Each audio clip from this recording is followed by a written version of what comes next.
Audio Jungle.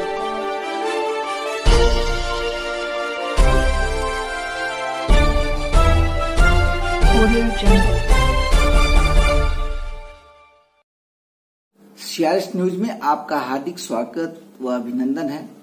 मैं हूं Rajesh Jaiswal. CRS news आपके जिलों की हर खबर पर रखता है अपनी नजर। आइए चलते हैं आज की खास खबर की ओर। आप देख रहे हैं सीआरएस न्यूज सच के साथ। भदोही से संवाददाता राशिद अली की खास रिपोर्ट।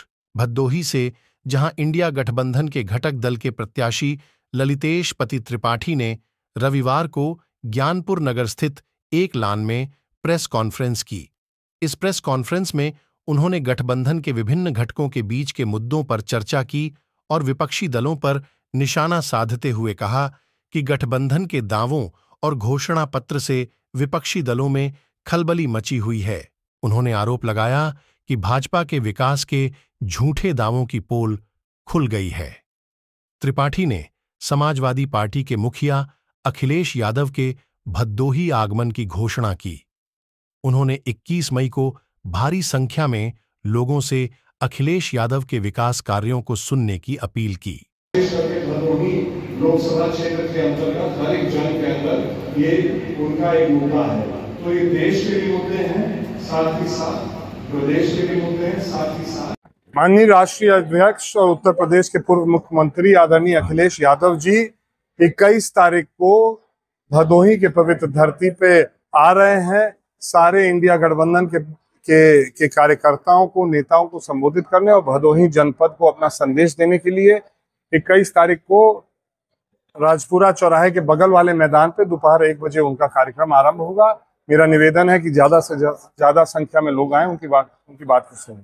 टीएमसी के भी कुछ बड़े नेता हैं। हम लोगों के दो वर्तमान सांसद का कंफर्म कार्यक्रम आ गया है। आदरणीय कीर्ति आजाद जी जो कई बार के सांसद हैं और इस बार दुर्गापुर के हमारे टीएमसी के प्रत्याशी हैं, और साथ ही साथ राज्यसभा के सांसद सुष्मिता देव जी जो 4 बार की सांसद हैं, वो भी इस कार्यक्रम में शामिल होने के लिए आ रहे हैं। साथ में और अन्य नेता आ सकते हैं, अभी उनकी कॉन्फर्मेशन नहीं आई। कांग्रेस से भी नजदीकी आपकी बड़ी दूरी दिख रही है, कहीं दिख नहीं रही। अरे यहीं पे इससे पोस्टर में राहुल जी ऊपर हैं, बिल्कुल नंबर 1 पे हैं।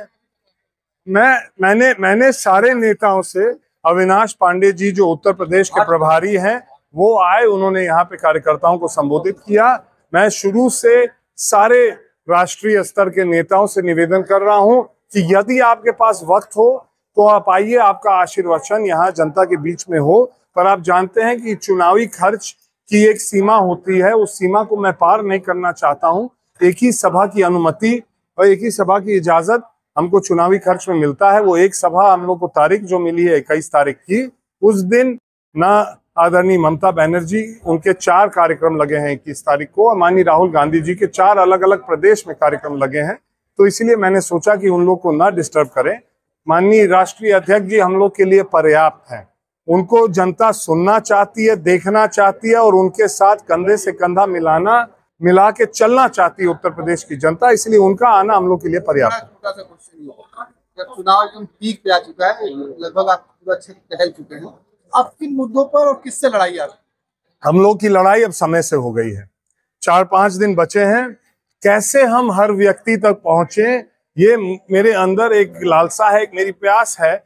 और क्योंकि इस जनपद के सारे लोग जिनसे आज तक मैं मिला हूं, उन्होंने या तो मुझे अपना छोटा भाई माना है या तो अपने घर का बेटा माना है। तो मेरी इच्छा है मैं सबका आशीर्वाद लेके चुनाव के अंत तक पहुंचूं। मगर अब 5 दिन का वक्त बचा है, 2 दिन इस रैली में इधर उधर हो जाएगा, तो मैं हर गांव तक नहीं पहुंच पा रहा हूं। मैं उसके लिए उन गांव वालों से क्षमा मांगना चाहता हूं। मैं जानता हूं आप स्नेह प्रेम मुझे देंगे।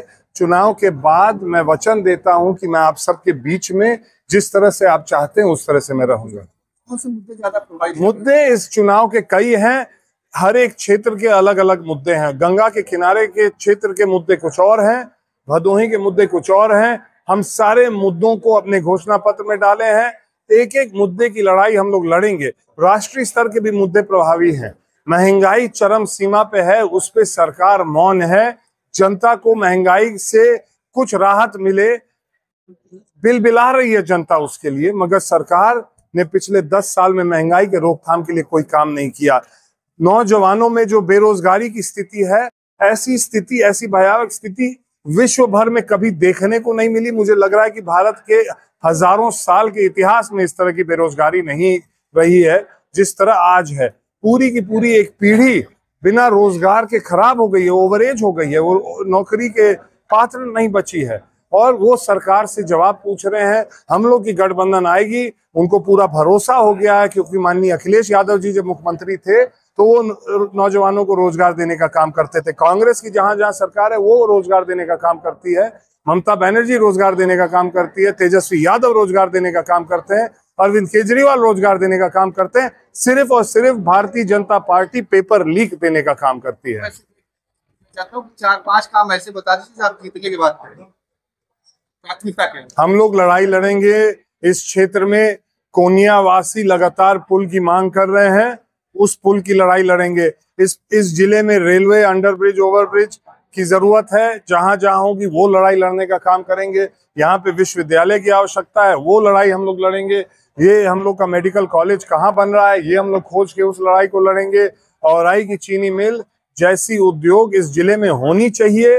अगर हम लोग की सरकार बनती है तो हम लोग ये लड़ाई लड़के यहाँ पे फैक्ट्रियों की स्थापना की लड़ाई लड़ेंगे ताकि नौजवानों को दूर नहीं जाना होगा रोजगार के खोज में।